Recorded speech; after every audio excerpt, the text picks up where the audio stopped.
Navitec, la société est à la base suédoise, la maison mère est en Suède et puis on a inscrit au registre du commerce en Suisse l'année passée la filiale Western Europe pour couvrir justement les marchés Europe de l'Ouest avec comme première étape la Suisse et la France, en plus de la Scandinavie où on est déjà bien présent. On est spécialisé dans tout ce qui est décarbonation du process thermique, donc tout ce qui est régime de température élevé, on parle beaucoup de la vapeur, et une spécialité avec les biocombustibles justement pour pouvoir produire cette énergie. Les différents types de clients sont plutôt les grands industriels ou alors des collectivités qui possèdent justement des grands actifs pour la production d'énergie, pour alimenter des réseaux de chaleur par exemple, où il y a un potentiel de rétrofiter des installations. Alors il y a plusieurs manières de répondre à cette question et il y a évidemment plusieurs défis. Je pense que les industriels aujourd'hui, un premier défi c'est de garder une image positive de leur activité et par là ça passe aussi avec une production qui a un impact environnemental qui est réduit. Donc évidemment qu'il faut pouvoir faire un certain nombre de choses. Ensuite il y a les défis technologiques. Donc quand on parle aujourd'hui de solutions, je dirais assez classiques pour produire de l'énergie par exemple avec des pompes à chaleur, ça permet justement de répondre à des besoins qui sont plutôt basse température, typiquement des besoins de chaleur de confort par exemple. Et là la technique est disponible, c'est des choses qui sont faisables. Quand on parle pour notre cas plutôt de ce qui est haute température, au-delà de 200 degrés, on a un choix technologique qui est restreint et puis souvent c'est des besoins qui sont très spécifiques au process. Et je pense que là il y a un défi supplémentaire, c'est de pouvoir trouver et les bons partenaires et les bonnes technologies pour faire cette conversion. Et puis évidemment qu'il y a un défi en termes de capacité financière pour pouvoir mener tous ces travaux parce que ça coûte cher et je pense que ça c'est aussi un cadre légal à mettre en place pour pouvoir accompagner ces industriels.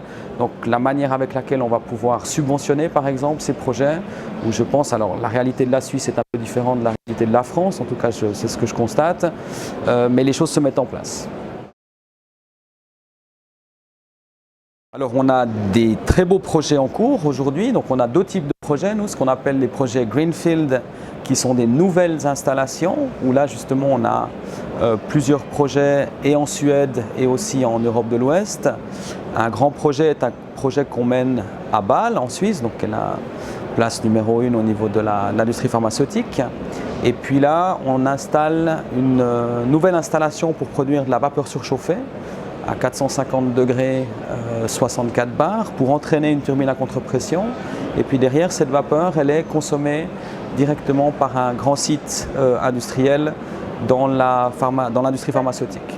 Et ça c'est un projet qui est en cours, qui est en phase de réalisation, qui sera mis en service au début de l'année prochaine et là on est sur du biocombustible, donc on passe du mazout, du fuel à une solution 100% renouvelable.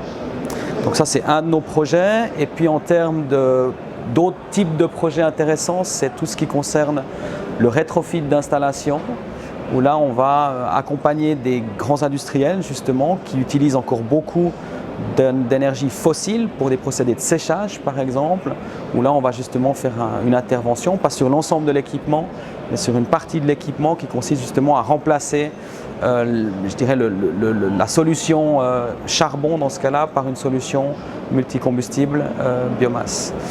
L'ambition par rapport à l'évolution de Navitec, on est, j'ai envie de dire, dans un domaine où il y aura beaucoup de travail, on le sait, donc le but c'est de pouvoir aller chercher ce travail, de réaliser des projets qui font du sens, de réaliser des projets qu'on peut aussi répliquer. Je pense que c'est important de pouvoir amener des solutions qui sont réplicables. Donc ça c'est aussi quelque chose qu'on essaye de construire chez nous, c'est de standardiser un petit peu les partenaires avec qui on travaille, les équipements avec lesquels on travaille.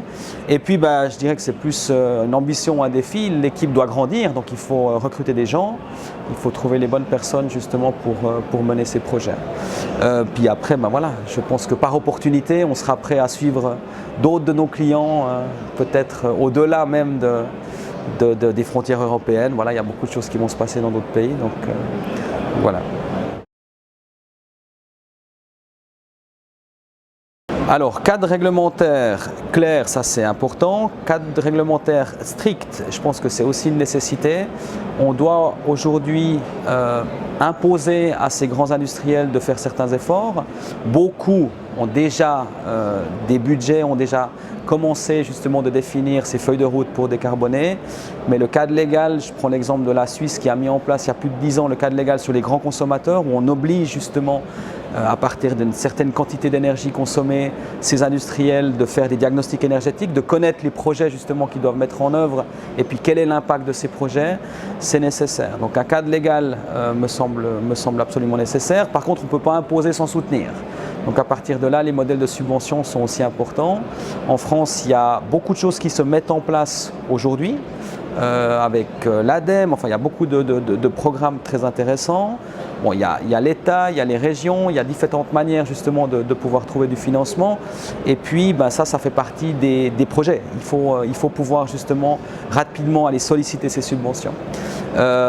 Après, il faut justement rester réaliste. On ne peut pas imposer trop rapidement de réaliser tous les projets.